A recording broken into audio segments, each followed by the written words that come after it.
What's up, what's up? Another day, another ride. Coffee tayo 7 a.m. Umuwi tayo kagabi ng 1 a.m. Magising tayo 5:30. So, okay lang, kaya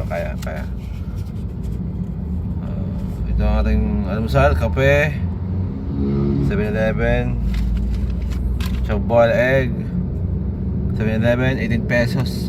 Sobrang mahal, times 2. Shit na to sa amin pag bili mo. Wala ba tayo tulog, inatok pa tayo mga ka-grab. Bata banat.